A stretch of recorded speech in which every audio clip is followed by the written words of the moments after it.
প্রতি সপ্তাহে নতুন নতুন ভূতের গল্প দেখতে সাবস্ক্রাইব করুন বাংলা ভূতের গল্প চ্যানেলটিকে। সেই সাথে বেল আইকন প্রেস করতে ভুলবেন না। এবং সেই সাথে যেন মাটি ফেরে কোনো জন্তুর ঘুমানি বেরিয়ে আসছে।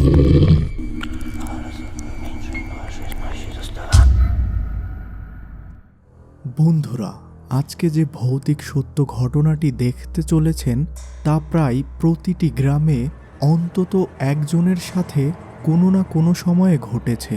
এই সত্য ঘটনাটি পাঠিয়েছে তাসফিয়া আক্তার অন্তরা, আর এই ঘটনাটি ঘটেছিল তার নিজ মা ও বোনের সাথে। তো চলুন সত্য ঘটনাটি শুরু করি। আমার নাম তাসফিয়া। আমরা তখন গ্রামে বসবাস করতাম। ৮-১০টা গ্রামের মতোই আমাদের গ্রামটি ছিল খুব শান্ত ও কোলাহলমুক্ত।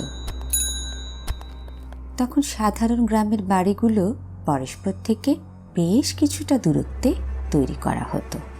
শহরের বাসা বাড়ির মতো কাছাকাছি হতো না। গ্রামের প্রায় প্রতিটা বাড়ির আশেপাশেই কিছু ঝোপঝাড় লক্ষ্য করা যায়, আর এর ভেতরেই বড় বড় গাছ ও বাঁশের ঝাড় দেখা যায়। গ্রামে আমাদের বাড়িটির একটি বিশেষ অবস্থান ছিল। বাড়িটির পেছন দিকে আর কোনো মানুষের বাড়ি ছিল না। ছিল একটি বিশাল মাঠ, যেখানে গ্রামের কৃষকেরা বিভিন্ন ফসল চাষ করত। আর ওই ফসলি জমির মাঝখানেই ছিল একটি বিশেষ খাল। বিশেষ খাল বলছি এই জন্যে যে ওই খালের পানি কখনোই শুকাতো না।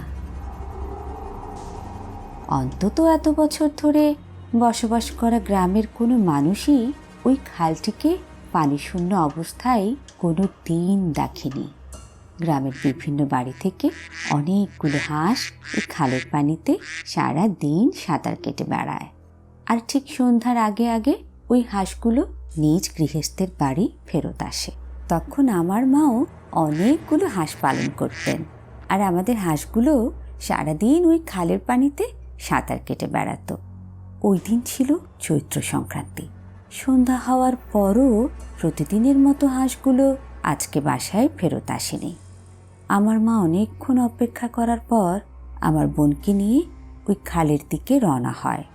সন্ধ্যার সময় হওয়ায় ওই মাঠে তখন কোনো জনমানবের চিহ্ন ছিল না। যারা সারাদিন জমিতে কাজ করেছিল তারাও সন্ধ্যার আগেই যে যার বাসায় চলে গেছে।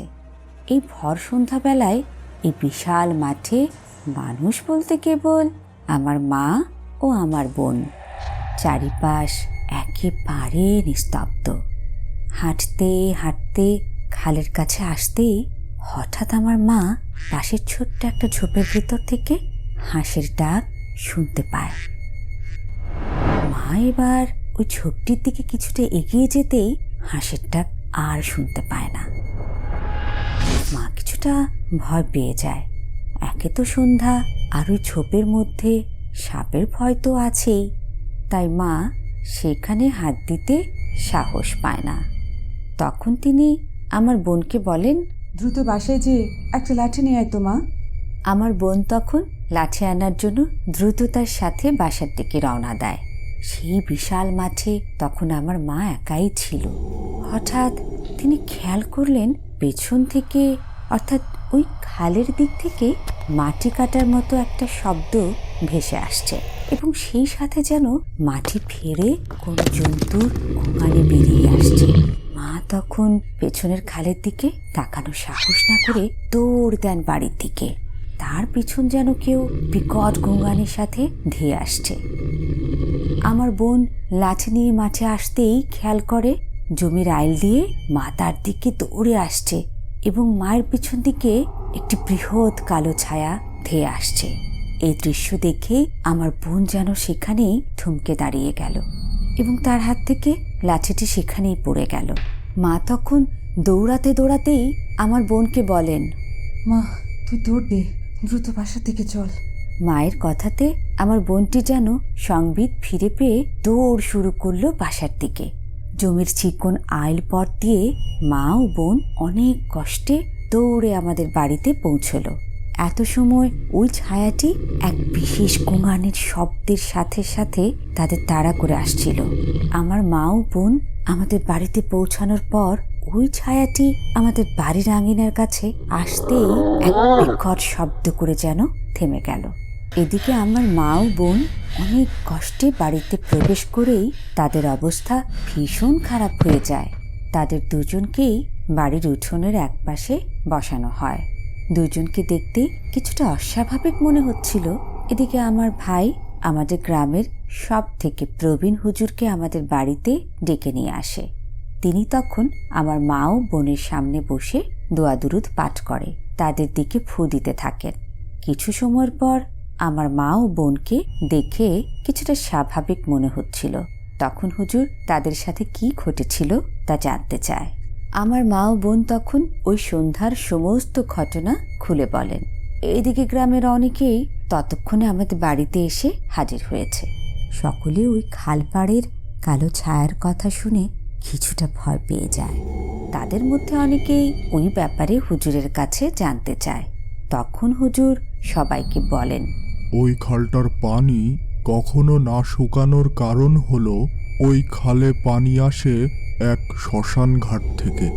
আর আজকের দিনটি ছিল চৈত্র সংক্রান্তি, আর তার উপর সন্ধ্যাবেলা ওই মাঠে একা এক মহিলাকে পেয়ে আক্রমণ করে বসে কোনো এক দুষ্ট আত্মা।